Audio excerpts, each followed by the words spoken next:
केंद्र याचं भूमिपूजन असं विविध कार्यक्रमाच्या निमित्तानं आज वेळ मी दिलेली होती. खरं तर वैभवनी पण मला वेळ मागितली होती, पण त्याला मी म्हणलं उद्या मी सकाळी तुला त्या वेळ देतो ग्रामपंचायतीच्या कार्यक्रमाला. त्या कार्यक्रमाला उपस्थित असणारे आपले पुणे जिल्हा मध्यवर्ती सहकारी बँकेचे चेअरमन दिगंबर दुर्गाडे, आपल्या कारखान्याचे विद्यमान chairman पुरुषोत्तमदादा Jagtap, vice chairman मिलिंदजी Kamble, Rajvardhan Shinde, Sambhaji Holkar, Shahajirao Kakade, Pramod Kakade, भरतनाना Khaire, विक्रम भोसले, सोमनाथ होळकर, लालासाहेब माळशिकरे, रामदास शिंदे, आर्यन शिंदे, दिलीप फरांदे, नीताताई फरांदे, प्रदीप तापटे, राहुल वाघकर, हेमंत गायकवाड, तुषार सकुंडे, त्याचबरोबर तुकाराम जगताप, डॉक्टर रवींद्र सावंत, वैभव गायकवाड, मुरलीधर कमळे, बाळासाहेब शिंदे, भाऊसाहेब गुलदगड, सुचिताताई साळवे, किरण आळंदीकर, राजेंद्र यादव आपले कार्यकारी संचालक, त्याचबरोबर रवींद्र भापकर, अनेक माझ्या जिरायत भागातले पण सहकारी इथं उपस्थित आहेत. बारामती, पुरंदर, फलटण भागातले पण काही सहकारी उपस्थित आहेत. सर्व प्रतिष्ठित मान्यवर, माझ्या श्री सोमेश्वर सहकारी साखर कारखान्याचे ऊस उत्पादक शेतकरी, आमच्या लाडक्या बहिणी, पत्रकार मित्र, शासनाचा आणि आपल्या सोमेश्वर कारखान्याचा उपस्थित असणारा सर्व अधिकारी वर्ग, कर्मचारी वर्ग, जमलेल्या बंधू भगिनींनो आणि माझ्या तरुण मित्रांनो, आज पुणे जिल्हा दूध संघाची वार्षिक सभा मी केली. पुणे जिल्हा मध्यवर्ती सहकारी बँकेची सभा केली. त्याच्यानंतर पण काही महत्वाच्या मीटिंग सकाळपासून चालू होत्या आणि बरेच दिवस पुरुषोत्तम दादा सांगत होते की दादा संचालक बोर्डाला पण वेळ द्या, आम्हाला काही तुमच्याशी बोलायचंय. आणि त्याचबरोबर आज आपण हेही कार्यक्रम त्या ठिकाणी घेऊ. आपण 100 बेडचं रुग्णालय मंजूर केलेलं आहे आपल्या वाघेवाडी ग्रामपंचायतीनं. मी त्यांच्या सरपंच, उपसरपंच आणि बॉडीचं अभिनंदन करीन, ग्रामस्थांचं अभिनंदन करीन की पहिले तिथं 5 एकर जागा आम्ही मागितली होती, परंतु यांनीच पुढचा विचार करून आपल्याला 10 एकर गायरानाची जागा, त्याला ग्रामपंचायतीची संमती लागते, ती त्यांनी दिली. आणि मी तिथं जाऊन आपण एक चांगल्या पद्धतीनं आरोग्याच्या संदर्भामध्ये त्या बाबतीमध्ये अडचण येऊ नये अशा पद्धतीनं पुण्यश्लोक अहिल्यादेवी होळकर जे शासकीय वैद्यकीय महाविद्यालय बारामतीमध्ये आपण काढलेलं आहे, त्या संस्थेशी संबंधित 100 खाटांचं आरोग्य पथक हे मौजे वागळेवाडीमध्ये स्थापन करण्याचा निर्णय आपण घेतलेला आहे.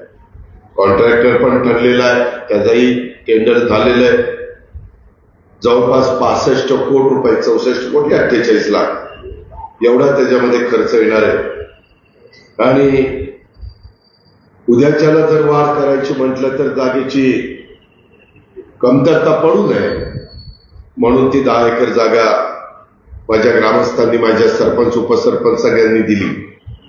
तिथं आपण बाह्य विभाग, बाह्य रुग्ण विभाग, ओपीडीच्या करता 10 सुसज्ज अशा प्रकारचं ऑपरेशन थिएटर, ते 5 महिला आणि पुरुष असे वेगवेगळे जनरल वॉर्ड, अतिदक्षता विभाग ज्याला आपण आयसीयू किंवा NICU म्हणतो, ते एक्सरे रूम, डिलिव्हरी करता म्हणजे प्रसूती करता आणि बाल रुग्णांच्या करता विभाग, ज्यांच्या डिलिव्हरी करायच्या त्या माझ्या लाडक्या बहिणी मुली यांच्याकरता एक विभाग आणि लहान मुलांच्या करता एक विभाग, कॅन्टीन, फार्मसी, अंतर्गत रस्ते करतोय आपण, गार्डन करतोय, सुशोभीकरण करतोय, पार्किंग करतोय आणि 40 मुलांचे आणि 40 मुलींचं हॉस्टेल आणि त्याचबरोबर स्टाफचे पण तिथं काही क्वार्टर्स.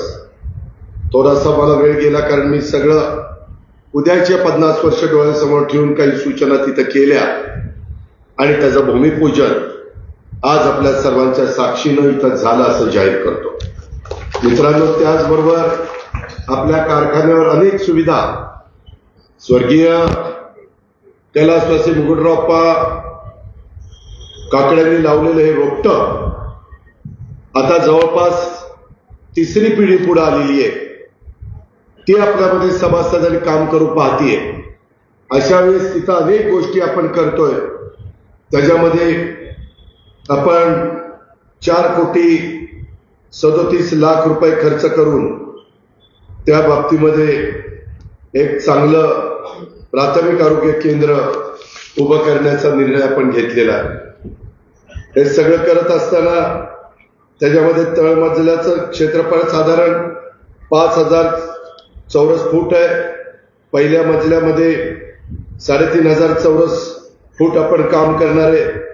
तळमजल्यामध्ये वैद्यकीय अधिकारी कक्ष, प्रयोगशाळा, ड्रेसिंग रूम, महिला ward, operation theatre, changing room, औषध साठा रूम, पुरुष आणि महिलांना स्वच्छतागृह, पहिल्या मजल्यावर प्रशासकीय विभाग, त्याच्यात थोडेसे आम्ही काही चेंजेस डीएचओ आणि त्यांच्याशी चर्चा करून सुचवले. सभागृह, पुरुष वॉर्ड, योगासाठी टेरेस, रेकॉर्ड रूम, तिथेही पुरुष आणि महिला स्वच्छतागृह आणि महिला आणि पुरुषांसाठी प्रत्येकी 3 असे 6 बेडची तिथं व्यवस्था, सोलर सुविधा, फायर फायटिंगची सुविधा, इलेक्ट्रिक सुविधा, लँडस्केपिंग, पार्किंग, फर्निचर, संरक्षण भिंत, असं आपण पुणे जिल्हा परिषदेच्या वतीनं ते करतोय.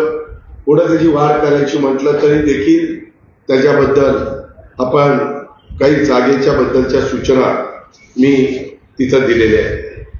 या 2 गोष्टी झाल्यानंतर आपण आपली 30,000 लिटरची डिस्लरी, 30,000 केएलपीडीची, ती आता नवीन 60,000 केएलपीडी वाढवतो. अशी आपण 90,000 करतो.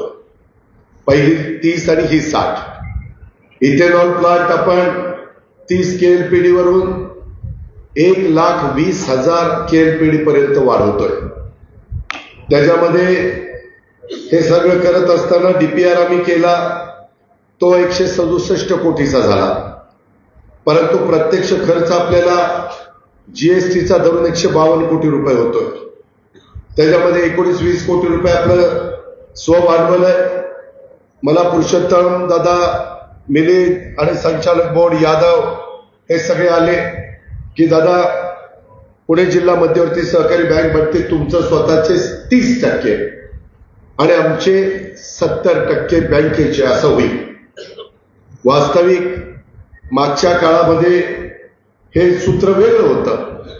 मी नंतर आपल्या दिगंबर दुर्गाड्यांना आणि यांना सांगितलं की बाबांनो, असं करू नका. आपण अनेक प्लांट 10% स्वभांडवल आणि 90% बँक असं केलेलं आहे. त्या रेशोमध्ये बसवा. त्यांनी मग ते माझं ऐकलं. आता 10-90 मध्ये बसवलं. परंतु आपल्याला डीपीआर केलेला होता वसंतदादा शुगर इन्स्टिट्यूटनं 167 कोटीचा. त्याच्यावर बँकेने आपल्याला 148 कोटी रुपये त्या हिशोबाने मंजूर केले आणि 20 कोटीचं आपलं भांडवल. अशा पद्धतीनं हे सगळं आपण मौज इंजिनिअरिंग सिस्टीमला ते काम दिलंय. मी त्यांच्याशी पण मगाशी बोललो. त्याच्यामध्ये डिस्टिलरी आणि इथेनॉल प्लांट एकत्रित, त्याच्यामध्ये इव्हॅपोरेशन प्लांट आणि सीपीयू प्लांट हेही त्याच्यात आहे. एकत्रित 52 कोटी 25 लाखाला दिलं. 32 टीपीएचचा इन्सिनेशन बॉयलर हा पण थर्मॅक्सचा घेतलेला आहे आणि 3 मेगावॉटचं टर्बाईन आपण सिमेंटचं घेतलेलं आहे. चांगल्यातल्या चांगल्या कंपन्या टर्बाईन आणि त्याच्या बॉयलरच्या आपण त्यात निवडलेले आहेत आणि ते काम प्रिव्हिलेज बिक्सन्स ह्या कंपनीला बसवायचं दिलेलं आहे. ती थर्मॅक्सचे बॉयलर बसवण्याचं काम करत असते. मोलॅसिस स्टोरेज पण आपण 11,000 मेट्रिक टनाच्या टाक्या आणि 8,000 मेट्रिक टनाच्या, असं साधारण 30,000 मेट्रिक टनाचा साठा आपल्याला करता येईल अशा प्रकारची व्यवस्था आपण केलेली आहे. आणि त्याच्यामध्ये उद्याच्याला इथेनॉल करताना BAV2 इथेनॉल करताना पण आपल्याला अडचण येणार नाही. कुठे यादव, बरोबर आहे. आणि ज्यूस टू इथेनॉल तेही आपण करणार. बऱ्याच जणांनी केलं. मागच्या वेळेस जरा धोरण बदललेलं होतं, त्यांनी त्याच्यामध्ये सूत्र बदललं आणि त्याच्यामुळे काही कारखान्यांना त्याचा फटका बसला. पण यंदा पावसाची परिस्थिती तुम्ही सगळेजण बघताय आणि त्याच्यामुळं हे सगळं काम हे कसं वेळेमध्ये करून घेता येईल. साधारण या मौजनी आणि थर्मेक्सनी किती दिवसामध्ये प्लांट आणि टर्बाईन सिमेंटचं आणि बॉयलर द्यायचं कबूल केलं. साधारण आपला प्रयत्न आहे, आम्ही त्यांच्या मागे लागू. आज पण ती लोक आहेत. मला यादव आणि डिस्टरी इन्चार्ज वगैरे सगळ्या ग्रुपला सांगायचंय, नितीन जगतापला काहीतरी टेंडर मिळालंय सिव्हिलचं, त्यालाही सांगायचंय बाबा रे पुढच्या वर्षीचा सीझन सुरू होईल त्यावेळेस आमची डिस्टरी सुरू झाली पाहिजे. त्याच्यामध्ये आपण कोल 20% वापरणार आहे, 50% बगॅस वापरणार आहे आणि साधारण 30% स्पेंट वॉश वापरणार आहे. असं ते सूत्र आपण डोळ्यासमोर ठेवलेलं आहे आणि या प्रकारे अनेकांनी प्लांट उभे केले. त्या सगळ्याचा विचार करून आपण हा डिस्टिलरी विस्तार वाढीचा प्रकल्प आपल्या शेतकऱ्यांना 2 अधिकचे पैसे मिळावे त्याकरता राबवतोय आणि त्याचंही आज तुमच्या सगळ्यांच्या साक्षीनं भूमिपूजन झालं असं मी जाहीर करतो. 75 मीटरची अजून एक चिमणी ती आपल्याला उभी करावी लागणार आहे, ते पण आपण तिथं उभी करणार आहोत. त्या पद्धतीनं हे सगळी कामं आपण करायचं ठरवलेलं आहे. मित्रांनो 29ला 12ला नाही, मंगळवारी मग तेच सांगतो. तुम्ही 29 काय लिहिलं? अजिबात नाही, 30 सांगितलेलं होतं. मित्रांनो एकंदरीतच काम करत असताना आज अनेक निवेदन आली. मी फार बारकाईने बघत होतो. काही जणांनी दिले की दादा आम्ही 4-5 वेळेला माझ्या मुलीच्या नोकरी करता दिलंय, कुणी आणखीन काही रस्ता करा, ट्रान्सफॉर्मर द्या, बँकेमध्ये नोकरीला लावा, अशा अनेक प्रकारची निवेदन त्या ठिकाणी दिलेली आहे. कारखान्यात नोकरीला लावा. एकाने दिले दादा कारखान्यात चेअरमन, व्हाईस चेअरमन, डायरेक्टर बोर्डाचीच नातेवाईक लागतात, आम्हाला तर संधीच मिळत नाही. असलं काही तथ्यही असेल नसेल मला माहित नाही, पण दिलेले. त्याच्या संदर्भात आता इथं बँकेची चेअरमन आहे. साधारण आता पहिल्या टप्प्यामध्ये पुणे जिल्हा मध्यवर्ती सहकारी बँकेमध्ये 350 जागा, 356 350 जागा आपण भरतोय. दुसरी क्लार्कची भरतीला पण 434ला मान्यता दिलेली आहे, त्याच्याही आता आम्ही परीक्षा घेतोय. आणि तिसरी शिपाई आणि आमचे ड्रायव्हर ही 289. असं जवळपास बँकेमध्ये आपल्या स्थानिक स्वराज्य संस्थांच्या निवडणुका झाल्यावर 1000 पेक्षा जास्तीची भरती शिपाई, ड्रायव्हर, क्लर्क आणि आता ज्या परीक्षा दिलेल्या त्यामध्ये साधारण जिल्ह्यातलीच मुलं मुली कशी लागतील अशा प्रकारचा प्रयत्न बोर्डाचा राहील. मी जरी बोर्डात नसलो तरी आपल्याच विचाराचं तिथं संचालक अनेक आहेत, चेअरमन, व्हाईस चेअरमन आहेत. फक्त पारदर्शकता राहिली पाहिजे. तिथं कुठेही माझ्या कानावर चुकीचे येता कामा नये. आज बँकेमध्ये पण आमच्या मुलांनी परीक्षा दिली, त्याच्यामध्ये फक्त यांना 5 मार्क द्यायचा अधिकार आहे. 90 मार्काचा पेपर आहे, 5 मार्क कागदपत्राला दिलेले, 95. मला वाटतं MKCL ला परीक्षा घ्यायचा अधिकार दिलेला. आज MKCL देशामध्ये अनेक ठिकाणी परीक्षा घेतं, चांगली संस्था आहे. त्याच्यामध्ये विवेक सावंत म्हणून एक चांगली व्यक्ती काम करते आणि कुठल्याही परिस्थितीमध्ये माझ्याकडे तक्रार राहता कामा नये की इथं भरती करताना काही वजन ठेवावं लागलं तेव्हा इथं गडबड झाली. अशा प्रकारे आपल्या 13 तालुक्यातल्या शेतकऱ्यांच्या मालकीची आणि दोन्ही शहराच्या माझ्या नागरिकांच्या मालकीची पुणे जिल्हा मध्यवर्ती सहकारी बँक आज अतिशय चांगली चाललेली आहे. चांगल्या पद्धतीनं कर्ज पुरवठा करते. शैक्षणिक कर्जाला 4% अनुदान देते. महिला बचत गटाला 4% अनुदान देते, 3 लाखापर्यंत 0% व्याज माझ्या शेतकऱ्याला पीक कर्जाला लावते, त्याच्यामध्ये 8-9 कोटीचा भार उचलतीये, त्याच्यामध्ये दुसऱ्या पण बाबतीमध्ये ह्या सगळ्या 4% गेल्या वर्षी माझ्या शेतकऱ्यांच्या मुलांना मुलींना शिक्षण देण्याच्या करता जवळपास 2.5 कोटी रुपयाची सवलत ही आपल्या बँकेने दिलेली आहे.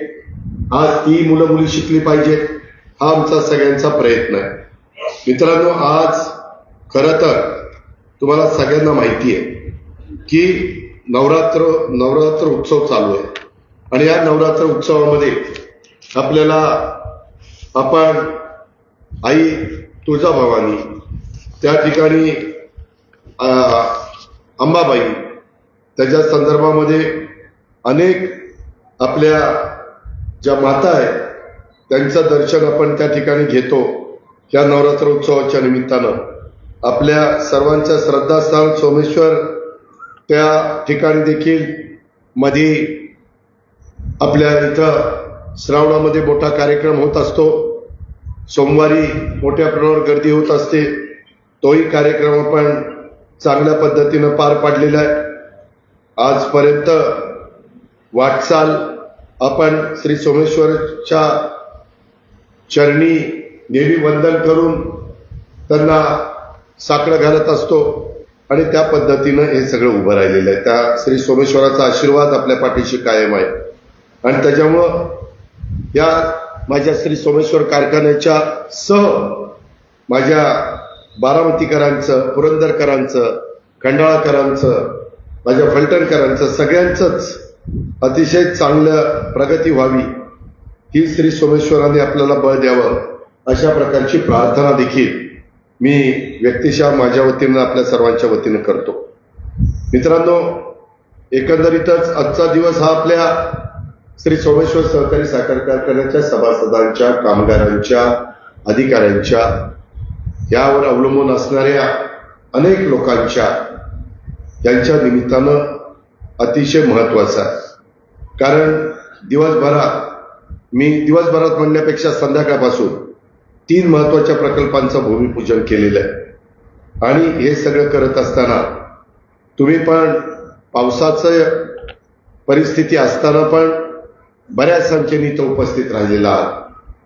मी आज ऋषीला मागं सांगितलं होतं गायकवाडला की तुझ्याकडे जेवायला येतो, परंतु नंतर मी तो कार्यक्रम रद्द केला. त्याच्यातनं गैरसमज करून घेऊ नका. मी गेले 3 दिवस माझ्या पुणे जिल्ह्यात, सोलापूर जिल्ह्यात, धाराशिव जिल्ह्यात, बीड जिल्ह्यात, जालना जिल्ह्यात अशा वेगवेगळ्या जिल्ह्यामध्ये जे काही दिवसापासून राज्यातल्या अनेक जिल्ह्यांमध्ये मुसळधार पाऊस पडतोय आणि या पावसामुळे अस्मानी संकट माझ्या बळीराजावर, माझ्या लाडक्या बहिणींवर, माझ्या लाडक्या भावांच्यावर कोसळलेलं आहे आणि काही ठिकाणी पूर परिस्थिती निर्माण झालेली आहे. गेल्या 3 दिवसापासून मी स्वतः फिरतोय. राज्याचे मुख्यमंत्री भेटी दिल्यात, उपमुख्यमंत्र्यांनी भेटी दिल्यात, आपला कृषी मंत्री दत्ताभाऊ भरणे भेटी दिलेल्या आहेत. त्या पूरग्रस्तांना भेटून त्यांच्या बांधावर जाऊन तिथं मूग असेल, सोयाबीन असेल, कापूस असेल, ऊस असेल, मका असेल, कांदा असेल, या सगळ्या पिकांचं, तूर असेल, बाजरी असेल, या सगळ्या पिकांचं नदीच्या दोन्ही तीरावर असणाऱ्या जमिनीचं प्रचंड नुकसान झालेलं आहे. जमिनी खरडून गेलेल्या आहेत, मातीच राहिलेली आहे. रस्ते त्या ठिकाणी खरडले गेलेले, पूल वाहून गेलेले, पाझर तलाव फुटलेले, साठवण तलाव फुटलेले, अनेक घरांच्या मध्ये पाणी शिरलेले, अनेक घरं पडलेली, असे खूप मोठं नुकसान माझ्या सहकार्यांचं झालेले. या आपत्तीग्रस्तांच्या वेदना प्रत्यक्ष जाणून घेतल्यानंतर त्यांच्याबद्दल निर्णय घेणं, काल अमित शहांना आपल्या राज्याच्या वतीनं निवेदन देणं आणि केंद्राकडनं अधिकचा निधी आणणं, पंतप्रधानांना निवेदन त्या ठिकाणी देणं, हे काम मुख्यमंत्री, आम्ही दोन्ही उपमुख्यमंत्री, मंत्रिमंडळ करत आहे. या संकटाच्या काळात शासन हातावर हात धरून बसलेलं नाहीये. जून ते ऑगस्टच्या दरम्यान झालेल्या पिकांच्या नुकसानीच्या करता परवाच 2200 कोटी रुपये तातडीने आम्ही मंजूर केले आणि त्याचा शासन निर्णय पण घेतला आणि ते डायरेक्ट म्हणजे शेतकऱ्याच्या खात्यामध्ये डीबीटीवर आम्ही पाठवतोय. SDRF, NDRF या निकषापेक्षा अधिक काय मला देता येईल. त्याच्यामध्ये काहींना हेलिकॉप्टरनी एअरलिफ्टिंग करावं लागलं, काहींना मिलिटरीला बोलून बोटीतनं काढावं लागलं, काहींच्या तर एकाच्या शेतकरी मला परवा भेटला, त्याच्या दावणीला एका वेळेस 17 गायी मेल्या.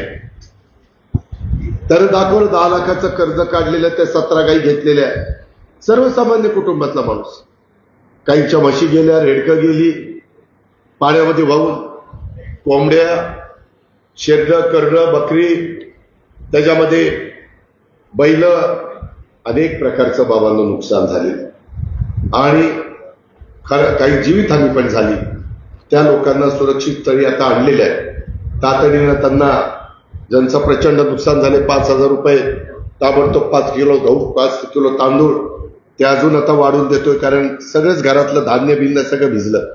एका घरामध्ये गेलो तर 10 फुटाचा स्लॅब असतो, 9 फूट पाणी स्लॅब होता. म्हणून एक बारकी मुलगी घेऊन तिची आई, एक म्हातारा आणि एक जण अजून एक वयस्कर बाई असे वर जाऊन बसले. मला ती साधू बाल्लाचा फोन आला रात्री 2-2:30 ला, दादा इथं असं असं झालंय भूम परांड्यामध्ये. आणि मग नंतर मी सकाळी तिथं सगळी टीम पाठवली, NDRF पाठवले, हेलिकॉप्टर पाठवलं आणि त्यांना हेलिकॉप्टरमधनं आपण सुरक्षित स्थळी त्या ठिकाणी गेलं. मित्रांनो, अशा प्रकारचं संकट आल्यानंतर माणुसकी दाखवायची असते, जेवढी काही मदत करता येईल ती करायची असते. एकाचं तर बाळ अवघच 7 दिवसाचं, ते तिकडं कुठं बाजूला होते, त्यांना बोट पाठवून तिकडनं आणलं. अशा खूप काही गोष्टी सरकार म्हणून आम्ही उपकार केलेले आमचं कर्तव्य आहे. त्याकरता थोडासा 2-3 दिवस आम्ही तिकडं घालवले आणि त्यांना मदत करण्याच्या करता जे ज्या काही करता येईल तशा प्रकारच्या सूचना प्रशासनाला दिलेल्या आहेत. त्याचा वरचेवर आढावा घेतोय. निधीची कुठं कमतरता भासणार नाही. आज मला माझ्या श्री सोमेश्वर सहकारी साखर कारखान्याचा कामगार ना, सगळ्या कामगारांना मनापासून धन्यवाद द्यायचे, मनापासून आभार मानायचे. अनेक जणांकडे पैसा असतो, पण पैसा देण्याची दानत पण असावी लागते. आज आपली भावंड, आपल्या बहिणी, आपली मुलं मुली कुठं अडचणीत आहे, आपले वडीलधारी अडचणीत आहे आणि म्हणून त्यांनी तशा पद्धतीने मदत केली. मी देखील राष्ट्रवादी काँग्रेस पक्षाचे जेवढे माझे खासदार, आमदार, जेवढे आम्ही सगळे मंत्री वगैरे, आम्ही 1 महिन्याचा सगळा त्या ठिकाणी मानधन त्यांना द्यायचा निर्णय घेतलेला. काही काही गोष्टीमध्ये थांबून चालत नाही, झटपट निर्णय घ्यावे लागतात.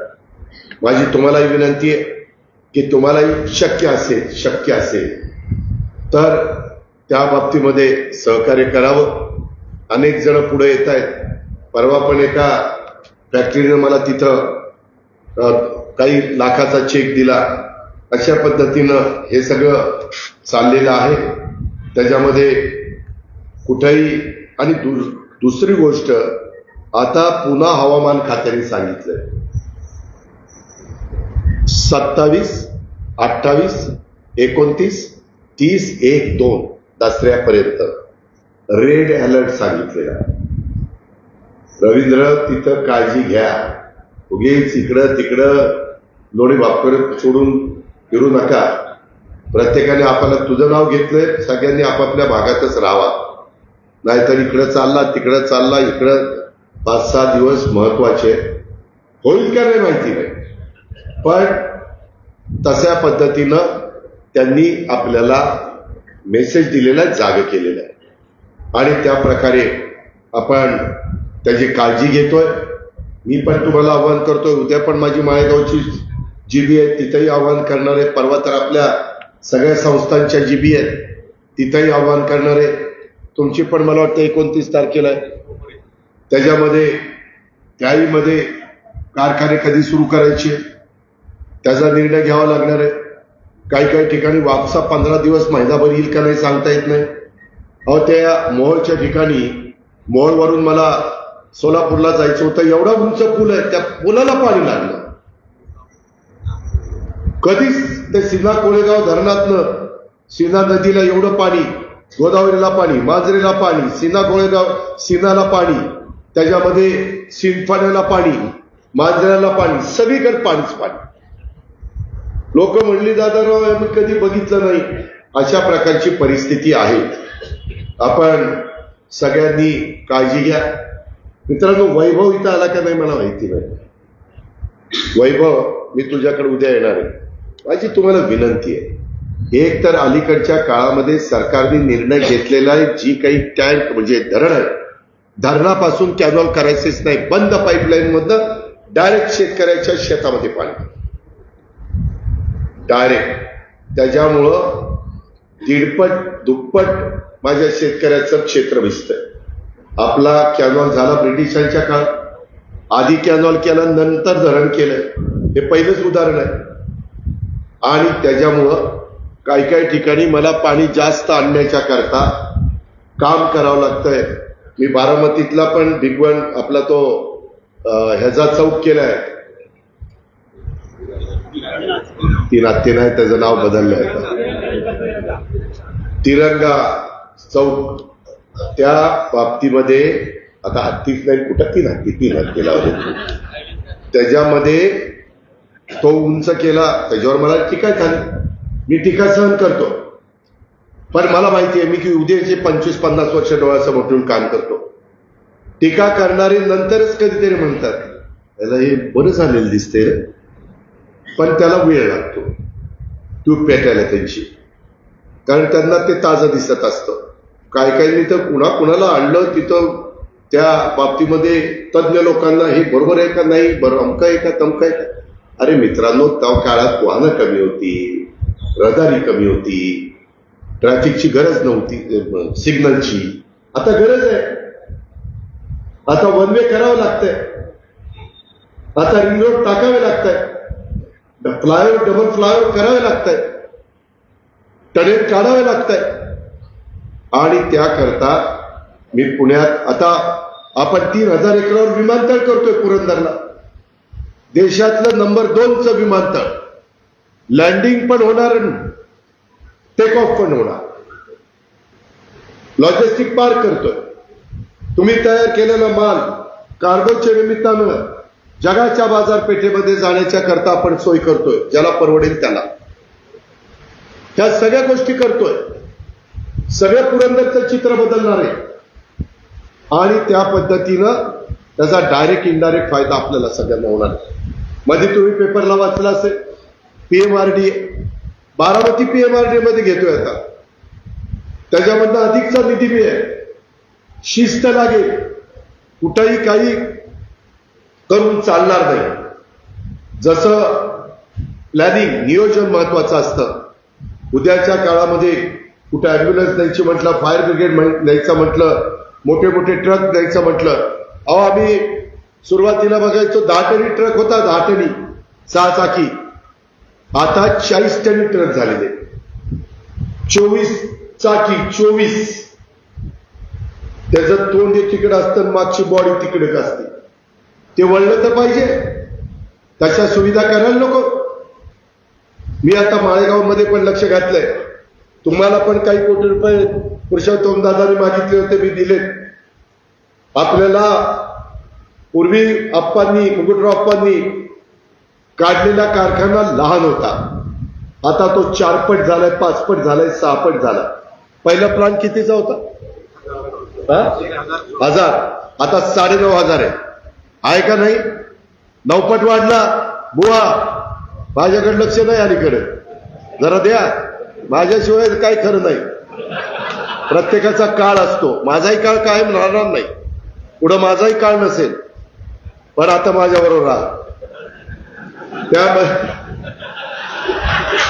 त्यामध्ये आणि लेखालाही सांगा, मी मुंबईत नुसता बसत नाही, लय बघतो कुठं कुठे कुठे, फक्त बोलत नाही म्हणून त्या सोडून. परंतु मित्रांनो, गमतीचा भाग जाऊ दे, ज्याचा त्याचा अधिकार आहे, संविधानाने दिलेला आहे. मला त्याबद्दल काही बोलायचं नाही. माझं योग्य वाटलं तर समाज माझ्या माघारी, माझं अयोग्य वाटलं समाज माझ्याकडे पाठ करेल, काय हरकत नाही. पण मित्रांनो, मी तुम्हाला सांगत होतो की आता आपली जी वॉल आहे ना, ती वॉल आपलं डिवायडर आहे ना, डिवायडर मधलं तिथपर्यंत घ्यावी लागेल आपल्याला. आतमध्ये खवाडीमध्ये गाड्या, आता ट्रिपलर आलं, आता हार्वेस्टर आला, आता मोठे त्या ठिकाणी ट्रेलर येतात, त्याचं ते डंपिंग करावं लागतंय, त्याच्याकरता जागा जास्त लागते. त्याच्यामुळे हे एक पलीकडचा रस्ता इकडं जाताना आम्ही वाडेवाडीला मुरुमला जातो, फलटणला तिकडे जातो, तो सगळा मी त्या डिवायडरवर वॉल घेणार आणि त्या वॉल पासून इकडं अलीकडं एक रस्ता आहे, अजून दुसरा रस्ता इकडे करायचा. थोडंसं छत्रपती शिवाजी महाराजांच्या इथंही थोडं मागे घ्यावं लागेल. आप्पांच्या पुतळ्याच्या इथं काही प्रॉब्लेम येणार नाही, पुढं मात्र प्रॉब्लेम येईल, ते मागे घ्यावं लागेल. मला दुकानदारांना विनंती करायची, त्या काळामध्ये एवढी वाहनं नव्हती. 1000 टनाचा कारखाना 9000 टनी झालाय, वाहनं त्या पटीत वाढलेली आहे. त्याच्यामुळं डबल ट्रेलर येत आहे, ट्रक येत आहे, त्याच्यामध्ये सगळ्या काही गोष्टी होत आहेत. त्याच्यात एक चांगल्या प्रकारचं प्रपोजल कारखान्याने तुम्हाला दिलेलं आहे. इतके दिवस चाललं, आम्ही चालून घेतलं ना बाबा. अहो, मी पिंपरी चिंचवडला काम करत असताना जुना पुणे मुंबई रस्ता चालायचा, अवघा त्या ठिकाणी 3 पदरी होता. एक वाहन जायचं, एक वाहन यायचं आणि एक अजून. आता तो किती पदरी मी केलाय? 2, 2, 4, 2, 7, 2, 8 करावं लागलं. आता मेट्रो मला ते कॉलम घ्यावं लागला आणि त्याच्यावरनं मेट्रो नवी लागली. त्या कॉलम मध्ये खाली तिथं फ्लायओव्हर करावं लागला. पुण्यात पण आम्ही करतो. मित्रांनो, करावं लागेल. उगीच आमचं नाही काढायचं, आम्ही नाही जाणार, आम्ही अमकं करणार. अरे बाबांनो, उद्याच्याला लोकांची सोय झाली तर तुमचा धंदा वाढणार आहे. आज इथं लोकांचं येणं जाणं वाढलं तर दुकानं कोणाची चालणार? माझी, तिथल्यांचीच चालणार आहेत ना. आज एवढं मोठं आता 100 बेडचं हॉस्पिटल होतंय. आज नाही म्हणलं तरी डायरेक्ट इनडायरेक्ट माझ्या वागळवाडीलाच फायदा होणार आहे ना. सतीश सकुंडे बघायची माझ्या गाडीत बसला होता, मला सांगत होता की दादा, विद्या प्रतिष्ठानचं ती हायस्कूल करायच्या आधी तिथं काय परिस्थिती होती. ती जागा जर आपण त्यांना दिली नसती तर झोपडपट्टी झाली असती. आज तिथं एक चांगली शाळा झाली, समोर आपलं सोमेश्वर शैक्षणिक संकुल झालं, त्याच्यात पण काही गोष्टी आपल्याला करायच्या. आज इथं आपलं प्राथमिक आरोग्य केंद्र आलं. मित्रांनो, काळानुरूप लोकसंख्या वाढेल तसं आरोग्याची सेवा, बाकीच्या पिण्याच्या पाण्याची सेवा, लाईटची सेवा, रस्त्याची सेवा द्यावी लागेल.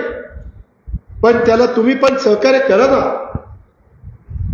मी मगाशी बोलत होतो की काही ठिकाणी कॅनॉरवर जिथं अशा काही गोष्टी आहेत की तिथलं पाणी जास्त झिरपतं, तिथं काही बाबतीत तेवढ्या पुरतं आम्हाला लाईनिंग करावं लागेल. ते नाही केलं तर उद्या कधीतरी कॅनॉल फुटेल. नाही पाणी बसलं तर मध्ये कॅनॉल फुटला पिंपरीला, तिथं आता वळण आहे, वळणाला दाबानी पाणी जात. मी असं म्हणत नाही तुमच्या विहिरी पाझराव्यात, त्याबद्दल नाही. अरे पण किती पाझराव्यात? त्या जमिनी उफडायला लागल्यात आणि शेवटी कशा विहिरी चालतात मला माहित नाही. सायपन कुणाचे सांगू का? सगळे सायपन बंद करा, मग कसं वाटेल? गारगार वाटेल, गारगार वाटेल. अरे बाबा, मी तुमचा आहे, तुम्ही माझे आहात. मी जेवढी मदत करायची तेवढी करतोय. आज धरणं भरल्यावर केवढी पाणी नीरा नदीला गेलं त्याची माहिती घ्या. कितीतरी वेळेला वीर धरण भरण एवढं पाणी सोडलं गेलं. बाटगर भरण, नीरा देवगर भरण, गुंजवणी भरण. उद्याच्याला जरा मी आपल्याला पाणी जर जास्त नेता आलं तर आपल्याला तिथं खाली जे पाण्याची भांडी आहे ती लवकर भरता येतील ना. पाण्याची पाळी ही जलद गतीनं येईल ना. कॅनॉल तर सोडल्यानंतर रात्री त्या उन्हाळ्यात तर बंद करतच नाही. करतो का? करतो का? मग कधी म्हणायचं? नाही म्हणलं नसताना मी केलाच असता यावेळी. मग म्हणलं असतं तुम्ही एवढं मला प्रतिसाद देत नाही, नुसतंच ऐकत आहे काय बोलतोय ते. जरा तुम्ही पण प्रतिसाद दिला पाहिजे, त्याच्यावर बोलणाऱ्याला बरं वाटतं. मी मगाशी सांगत होतो की वैभव, गैरसमज करून घेऊ नका. सगळीकडे लाईनिंग केलं जाणार नाही. ज्या ठिकाणी गरज आहे, फार पाणी उद्याच्याला कॅनॉल फुटण्याची शक्यता आहे, त्या पद्धतीनं तेवढ्या पुरतं. कारण मी आत्ताच येताना आपल्या पिंपऱ्याच्या बंगल्यावर थांबलो होतो. कुबलनी मला सांगितलं ते की असं असं आहे. माझ्या दुकानदारांना पण माझी विनंती आहे, आम्ही तुम्हाला पण चांगल्या पद्धतीनं व्यवस्था त्या ठिकाणी करू. आपला रस्ता अलीकडनं गेला तरच आपलं काहीतरी व्यवस्थित होणार आहे, नाहीतर आपली अडचण होणार आहे. उद्याच्याला ट्रॅफिक जाम होईल. तरी मी मधी इकडचा रस्ता किती खराब होता, वागळवाडीवरून इकडे येणार बैलगाड्या येतात ते. आज मी चांगला केला की नाही? मी आहे ना तुमच्या बरोबर, तुम्ही काय काळजी करताय? पण क्वालिटीचं काम करा. या पद्धतीनं बाबांनो आपल्याला पुढे जायचंय आणि त्याच्यातून हे मार्ग काढायचा आहे. आणि हे सगळं आर.एन. शिंदे साहेबांनी त्यांच्या अक्षय फाउंडेशनच्या वतीनं या पूरग्रस्त निधी त्याला 2 लाख रुपये जाहीर केलेले. मी आर.एन. शिंदेंना मनापासून धन्यवाद देतो. नेहमीच आर.एन. शिंदे आपलं अंगणवाडी असेल, आपलं बस स्थानक असेल, जे काही त्यांच्या मनात जर एखादी गोष्ट भरली, किंवा आमचं मुसा काकडे कॉलेज आहे तिथं पण अनेक गोष्टी त्यांनी तिथं सभागृह वगैरे करून दिलेलं मी पाहिलेलं आहे. मी फक्त सभागृह म्हणलं, ही इंग्लिशमध्ये बोलतोय, ऑडिटोरियम. मी आपलं माझ्या मराठी माणसाला कळायला सभागृह. तर या पद्धतीनं आपण त्या बाबतीमध्ये केलेलं आहे आणि ते नेहमीच अशी मदत करत असतात आणि त्याबद्दल त्यांचं अभिनंदन, धन्यवाद, आभार. मित्रांनो, एकंदरीतच ह्या सगळ्या गोष्टी करत असताना आपल्या कारखान्यामध्ये आपल्या इथं वेगवेगळ्या योजना राबवतोय. मी तुम्हाला सगळ्यांना सांगतो, चेअरमन व्हाईस चेअरमनला पण सांगतोय, जसं एआयचा वापर करून आपण लागणी करतोय, इतर पिकाला त्याचा वापर करतोय. मी पण जवळपास 60-70 एकर क्षेत्र माझं सगळ्या माझ्या नातेवाईकांचं धरून माझ्याकडं ते करायला आहे. तर तिथं काय माझ्या चुलत्यांनी बिलत्यांनी सगळ्यांनी इकडे जमिनी घेतल्या, तिकडच्या त्यांनी मला दिल्या, म्हणून म्हणतो माझ्या नातेवाईकांच्या. राजदादा इकडे आल्यामुळे माझी तिकडची माझ्या आजोबांच्या सगळ्या जमिनी माझ्याकडे दिलेल्या आहेत, पण त्या वेगवेगळ्या नावावर आहेत. जसं गीत्यांनी केलंय तसं, जसं बहिण्यांनी केलंय तसं. मित्रांनो, गमतीचा भाग जाऊ द्या, पण सांगायचं तात्पर्य त्याच्यातनं 50% पाण्याची बचत होते, खताची बचत होते, टनेज वाढतं, रिकव्हरी वाढते आणि ते आपल्याला करायचंय. कारण आपल्या सगळ्यांची आता भूक 9,500 हजार टनाची झालेली आहे. परवा आम्ही राजगड सहकारी साखर कारखान्याला पण एनसीडीसी कडनं जवळपास 400 कोटीपेक्षा जास्तीची रक्कम मंजूर केलेली आहे. परवा मी 299 कोटी त्या थेऊर सहकारी साखर कारखान्यात 100 एकर जमीन आमच्या थेऊर कारखान्याची आपल्या कृषी उत्पन्न बाजार समिती पुण्याला हवेलीला दिलेली आहे. त्याच्यावर तोही कारखाना पुढे चालू होणार आहे. इतर सगळ्या कारखान्यांच्या कॅपॅसिटी वाढलेल्या आहेत. इकडं पण साखरवाडीच्या कारखान्याची कॅपॅसिटी वाढलेली आहे आणि त्यामुळं ऊसाचं क्षेत्र पण वाढवावं लागेल, पाण्याची बचत करावी लागेल, एआयचा तंत्रज्ञानाचा वापर करावा लागेल. आपल्याला 20 दिवसाचं 21 दिवसा महिन्याचं रोप हे तेच आपल्याला शेतामध्ये लावावं लागेल आणि त्या पद्धतीने जास्त रिकव्हरी देणारी व्हरायट्या ह्या आपल्याला कराव्या लागतील. दर 3 वर्षांनी बेणं बदलावं लागेल ऊसाचं. ही गोष्ट तुम्ही लक्षात घ्या, त्याशिवाय गत्यंतर नाहीये. मी माळेगाव कारखान्यामध्ये आम्हाला फार खाज होती म्हणून आम्ही चेअरमन झालो तिथं आणि त्याच्यामुळं तिथं सभासद पण झालो. आता पुढच्या वर्षी येणार आहे सोमेश्वरलाही सभासद होणार आहे आणि चेअरमन पण होणार आहे. एकदा रेकॉर्डच करतो सगळ्या कारखान्याचा आधी पॉवर चेअरमन. गमतीचा भाग जाऊ द्या, त्याच्यामध्ये येत नाही, नाहीतर ज्याला चेअरमन व्हायचं त्याला झोप यायची नाही. याला आता ह्याच्या मनात काय आलंय, याला आताच्या वयात काय सुचायला लागले, आम्ही कुठं जावं, कुठं बघावं आणि कधी आमच्या लग्न पत्रिकेवर प्रेषक म्हणून चेअरमन लागणार कारखान्याचं. मित्रांनो, गमतीचा भाग जाऊ द्या, परंतु तिथं आम्ही अतिशय चांगल्या पद्धतीनं हा ऊस लागवडीचा कार्यक्रम राबवतोय. VSI पण त्याच्यात पुढाकार घेत आहे. बारामतीमध्ये प्रात्यक्षिक झालेली आहे. कृषी खात्याला यंदा 500 कोटी रुपयाचं आपण तरतूद केलेली आहे. माझी विनंती आहे की तुम्ही करा. हे खरोखरी सिद्ध झालेलं आहे. ते मी सिद्ध नसतं झालं तर मी स्वतःही लागण तशी केली नसती, तुम्हालाही सांगितलं नसतं. त्या प्रकारे आपल्याला आपल्या जनाईचा, शिरसाईचा, पुरंदर उपसा सिंचन योजनेचा आणि आपल्या असणाऱ्या कॅनॉलचा, आपल्या लाकडी लिंबोडी उपसा सिंचन योजना आता तिकडे आणतोय. त्याचा जरी माझ्या सोमेश्वर कारखान्याला फायदा नसेल तर तो छत्रपती माळेगावला होणार आहे. अशा प्रकारे ऊसाची पळवापळव करण्यापेक्षा आपल्या आपल्या कार्यक्षेत्रामध्ये मोठ्या प्रमाणावर आपण ऊसाचं उत्पादन करू शकलो तर आपलं चांगलं कृषी. गेल्या वर्षी किती झालं ते नाही, किती दिवस, अरे बाबा एकूण दिवस किती चालले, 136. आपला तरी बरा चालला. बाकीचे कारखाने 90 दिवस 100 दिवस चालले. अक्षरशः इतकं नुकसान झालेलं आहे की विचारता सोय नाही.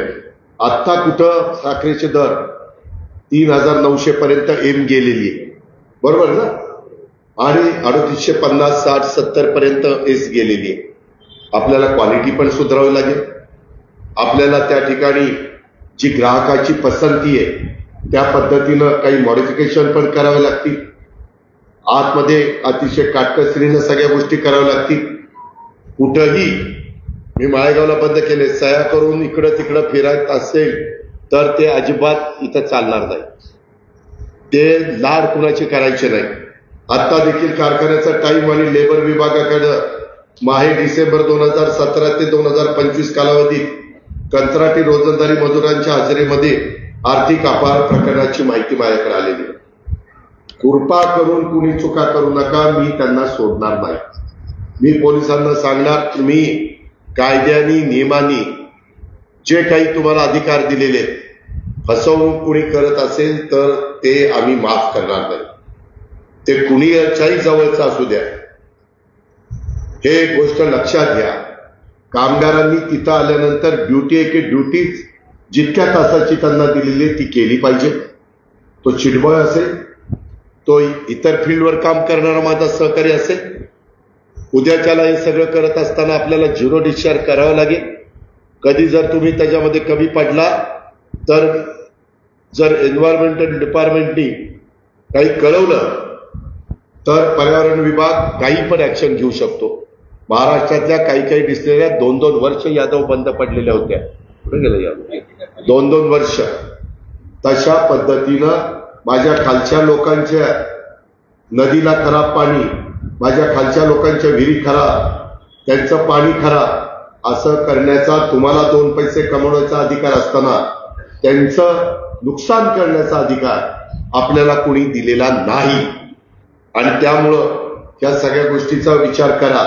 मी आता ही मीटिंग संपल्यानंतर जाणार. मी ऋषीकडचं जेवण रद्द केलं त्याचं एकमेव कारण पुरा सकाळ काहीतरी अफवा उठती. सध्या आपली भावंड तिथं आम्ही त्यांना जेवण देतोय, नाश्ता देतोय, चहा पाणी देतोय आणि इथं आपण जेवण करायची ते बुद्धीला पटलं नाही. एकदा पुन्हा पूर्ववत परिस्थिती आल्यानंतर पुन्हा जेवण देऊ काय, आपण घरचीच माणसं आणि त्यामुळं रद्द केलं. नाहीतर लगेच बरं याचं मीच सांगितलं दादाला नाही जेवायला जायचं तिकडे, असलं काही नाही. सोमनाथा लक्षात घे, तू तर काहीच प्रतिसाद देत नाही.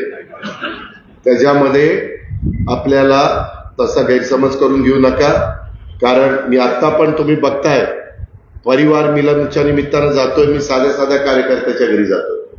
माझा रिक्षावाला असेल, माझा त्या ठिकाणी साधं काम करणारा सहकारी असेल, त्याच्या लॉन्ड्रीवाला असेल, इस्त्रीवाला असेल, या पद्धतीनं मला जनसंवाद यात्रेच्या जनसंवाद कार्यक्रमाच्या निमित्तानं पण खूप चांगला प्रतिसाद मिळाला.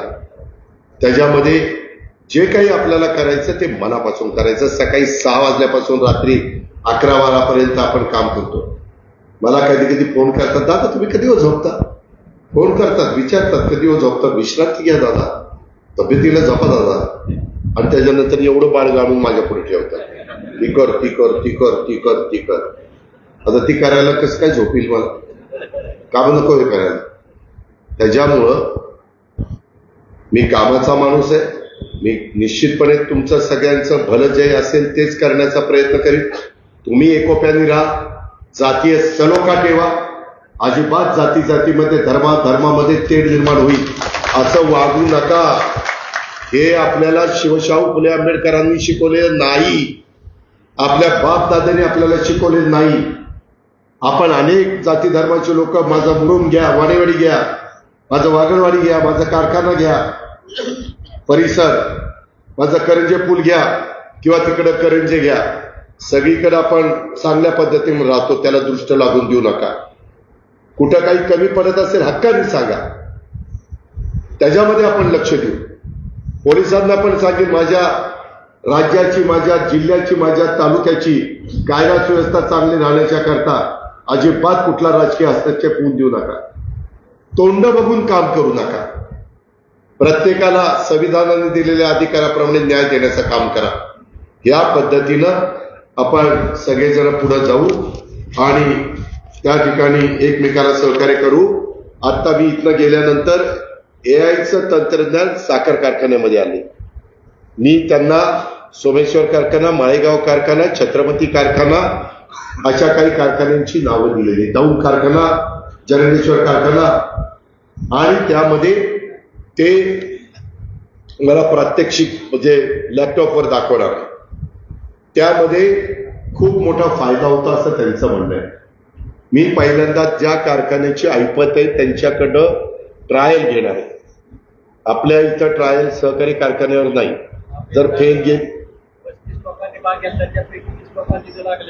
अरे बाबा ते एआयच्या लागवडीचं म्हणतोय मी. कारखान्यामध्ये एआयचा वापर करून कारखान्यामधली वेगवेगळ्या रिझल्ट चांगले करायचे, रिकव्हरी वाढवायची, टोटल लॉसेस कमी करायचे, साखर चांगली करायची, त्या पद्धतीचं नवीन तंत्रज्ञान आलेलं आहे. आणि ही मीटिंग संपल्यावर मी डायरेक्ट तिथं चाललोय, त्याला तिथं बोलवलेलं आहे, त्याच्याशी चर्चा करणार आहे. पण मी पहिल्यांदा ज्या खाजगी कारखान्याला ते परवडेल त्याला देणार आहे आणि त्याचं ट्रायल झाल्यावर मग सक्सेस झाल्यावर आपण आपल्या कारखान्यांमध्ये करू. कारण हा शेवटी सभासदांच्या मालकीचा कारखाना आहे. जिथं जिथं मला बचत करता येईल तिथं तिथं मी बचत करीन. हे रस्त्याला किती कोटी रुपये दिले? तुमच्या रस्त्याला 10 कोटी रुपये दिले. पण हे सगळं करताना तुम्ही पण सहकार्य केलं पाहिजे अशी माझी तुम्हाला सगळ्यांना विनंती आहे. इतर माझ्या शिक्षण संस्थेमध्ये पण रस्ते मी कबूल केलं कारखान्याला की मी करून देतो, ते माझ्याकडनं राहिले ते मी करून देईल, तुम्ही काळजी करू नका. अजून काही गोष्टी CSR मधनं मला देता आल्या तर ते पण देण्याचा प्रयत्न मी करणार आहे. छत्रपतीला पण करतोय, माळेगावला पण करतोय, आपल्याला पण करीन. आपण काही दुजाभाव करण्याचं काही कारण नाही. या पद्धतीनं जिथं जिथं माझ्या ऊस उत्पादक शेतकऱ्याच्या पैशाची बचत होऊन त्याला ते पैसे भावाच्या रूपाने कसे देता येतील हाच प्रयत्न संचालक बोर्ड त्या ठिकाणी करतंय. आणि माझंही तशाच पद्धतीनं बारकाईनं लक्ष आहे. त्यामध्ये आपण काळजी करू नका. आपण लवकरच राज्याची बाय प्रॉडक्ट पॉलिसी देखील त्या ठिकाणी आणतोय. मोलॅसेसवरचा GST पण आपण मोठ्या प्रमाणावर त्या ठिकाणी घटवलेला, मोठ्या प्रमाणावर GST कमी केलेला आहे. पंकज निलाखे संचालक नीरा मार्केट कमिटी यांनी पण 51,000 रुपये पूरग्रस्त निधी जाहीर केलेला आहे. ते जाहीर केलेल्यांचे पैसे लगेच चेक द्या बरं का. राहायचं नुसतं जाहीर करायचं आणि त्याच्यामुळं ते चेक द्या. माझ्या स्टाफला सांगायचं ते चेक कुठल्या नावाने घ्यायचे, ते मुख्यमंत्री पूरग्रस्त निधी का काय ते विचारा. आता त्याची रिसीट द्या, त्याचं आभाराचं पत्र द्या. अशा पद्धतीनं आर्यन असतील आमचे, त्या ठिकाणी पंकज निलाखे असतील, आमचा सोमेश्वर कारखान्याचे माझे कामगार आणि जे कोणी सहकारी ते असतील, त्या सगळ्यांना त्या पद्धतीचं झालं पाहिजे अशा प्रकारच्या सूचना मी करीन. संपूर्ण राज्याचं आपल्या सोमेश्वर सहकारी कारखाना, माळेगाव कारखाना यांच्याकडे लक्ष लागलेलं असतं. गेल्या काही वर्षामध्ये आपण राज्यात सगळ्यात चांगल्या पद्धतीनं पहिल्यांदा ऊस दर जाहीर करतो आणि ऊसाची कोंडी फोडण्याचं काम करतो. आपला यंदा देखील जवळपास FRP 3,173 रुपये पूर्ण अदा केलेली आहे. आणि ₹1 भाग विकास निधी असे 3,174 रुपये ऊस उत्पादक शेतकऱ्यांना देण्यात आलेला आहे, बरोबर ना? आणि त्याच्यामध्ये 226 रुपयाचा अंतिम हप्ता देखील दिवाळीच्या निमित्तानं आम्ही सभासदांना त्या बाबतीमध्ये देणार आहोत. तशा पद्धतीने पुरुषोत्तम दादांनी सांगितलेलं आहे. आणि मला वाटतं 3400 रुपये भाव हा सभासदांना हा जाहीर केलेला आहे. त्यामध्ये खरोखरीच महाराष्ट्रात तुम्ही फिरा, काय परिस्थिती बघा, कुणाचे किती भाव आहे. आणि हा भाव काढताना कुठेही आपल्या कारखान्यावर कर्ज न करता हा भाव काढून दिलेला आहे. पुढे आणखी तुम्ही सगळ्यांनी मोठ्या प्रमाणावर ऊस द्या, जास्त दिवस कारखाना चालू द्या, बाकीचे प्रोडक्ट वगैरे त्या ठिकाणी तयार होऊ द्या. बाय प्रोडक्टवर आपण भर देतोय. त्याच्यामध्ये इथेनॉल असेल, सीएनजी असेल, वीज निर्मिती असेल, खत निर्मिती असेल, बाय प्रोडक्ट याच्यावर देखील आपल्याला जावं लागणार आहे आणि त्या प्रकारे आपल्याला काम करावं लागणार आहे. लवकरच राज्य सरकारमध्ये पण सहकार खातं आपल्याकडे, त्याच्यामुळे हे सगळं साखरेचा वगैरे आपल्याच बाबासाहेब पाटलांच्याकडे येतं. यंदा राज्यातल्या ऊस क्षेत्र ठिबक करण्याच्या करता देखील आम्ही प्रोत्साहन देतोय. सोमेश्वर सहकारी साखर कारखान्याची वाटचाल अतिशय योग्य पद्धतीनं त्या बाबतीमध्ये चाललेली आहे. त्याच्याबद्दल मी आपले चेअरमन पुरुषोत्तम दादा, तसंच मिलिंद कांबळे आणि त्यांच्या सर्व संचालक बोर्डाचं मनापासून अभिनंदन करतो. कारण त्यांनी कारखान्याची कामगिरी सरस ठेवलेली आहे. त्याच्यामध्ये बारकाईने त्या ठिकाणी लक्ष आहे. कुठं काही चुकत असेल तर तुम्ही मला सांगा, मी लक्ष घालीन आणि ते दुरुस्त करण्याचं काम त्या बाबतीमध्ये करीन. व्यवस्थापनाला पण यादव आणि त्यांच्या सगळ्या सहकाऱ्यांना पण, माझे अधिकारी असतील, माझे कामगार असतील, त्यांना पण मी मनापासून त्यांचं अभिनंदन करतो. त्यांनाही मनापासून धन्यवाद या निमित्तानं देतो. आणि काळानुरूप जे जे करता येईल, मी यांचं आमच्या दिगंबर दुर्गाटेचं पण अभिनंदन करतो. त्यांच्या बँकेचा मोठ्या प्रमाणावर नफा कारखान्यावर होतो, परंतु त्यांनी आपण वेळेत परतफेड करतो तर आपल्याला 1% रिबीट दिला, बरोबर आहे? 9% व्याज दिल्यावर ना, 9%. त्याच्यामुळे काही कोटी रुपये आपले वाचले असतील. किती वाचले? 2.5 कोटी रुपये आपल्याला फायदा झाला 1% रिबीट दिल्यामुळे. आणि टाळ्या वाजवून काय नाही, तुम्हाला कोटी काय नाही, कशाचं काय नाही. त्या काम करणाऱ्याला तरी वाटायला पाहिजे राव, आपण ह्यावेळेस 1% दिला, एवढ्या टाळ्या वाजवल्या, पुढच्या वेळेस अजून वाढू, म्हणजे अजून टाळ्या वाटतील. टाळीच नाही दिली तर ते म्हणेल. मित्रांनो, तसं नाही रे. चांगलं काम केल्यावर चांगल्या काम करणाऱ्याला शाबासकीची थाप टाकली की त्याला हुरूप येतो, त्याला प्रोत्साहन मिळतं, ईर्ष्या निर्माण होते. चला, समाज माझ्या चांगल्या कामाचं कौतुक करतो. म्हणून मी सांगतो, माझं तर कधी आयुष्यात कौतुक केलं नाही, बटणं दाबली बाबा माझी कष्ट. मित्रांनो, त्याबद्दल धन्यवाद, त्याबद्दल आभार. मित्रांनो, इतर पण माझ्या जिल्ह्यात भागातले किंवा इतर भागातले पण काही प्रश्न असतील तर ते पण सोडवण्याच्या करता मी आणि माझी सगळी टीम, उद्या स्थानिक स्वराज्य संस्थांच्या निवडणुका आहेत, मी सगळीकडे उमेदवार उभे करणार आहे, ते घड्याळावर करणार आहे आणि तिथं साथ देण्याचं काम बुवा आपल्याला सगळ्यांना करायचंय. आणि त्या पद्धतीनं टाळी वाजवत आहे. त्याबद्दल आपण नव्या चेहऱ्यांना पण संधी देऊ, काही अनुभवींना पण संधी देऊ. त्याच्यामध्ये सगळ्यांनी साथ द्या. आपला राज्यामध्ये बारामती तालुका अग्रेसर राहण्यामागचं कारण, तुम्ही नेहमीच मला आशीर्वाद दिले, तुम्ही नेहमीच मला सहकार्य केलेलं आहे आणि नेहमी माझ्या पाठीशी उभं राहिलेलं आहे आणि त्याच्यामुळेच हे सगळं घडलेलं आहे. मी पण तिथं असताना जे जे राज्याकरता करता येईल, माझ्या जिल्ह्याकरता करता येईल, माझ्या भागाकरता करता येईल, माझ्या सगळ्या समाजाच्या करता येईल. माजी सैनिक संघटनांनी पण पूरग्रस्त निधी करता 11,000 रुपये जाहीर केले. मी त्यांच्या पण माजी सैनिक संघटनेचे कोण प्रमुख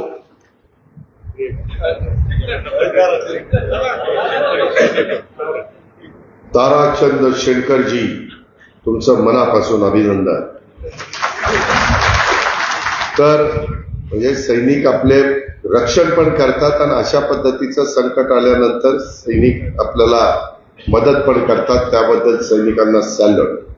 अशा पद्धतीनं आपण सगळेजण एकमेकाला आधार देण्याचं काम करू। आता सांगितलेल्या गोष्टीची नोंद घ्या, कामं दर्जेदार करण्याचा प्रयत्न करा।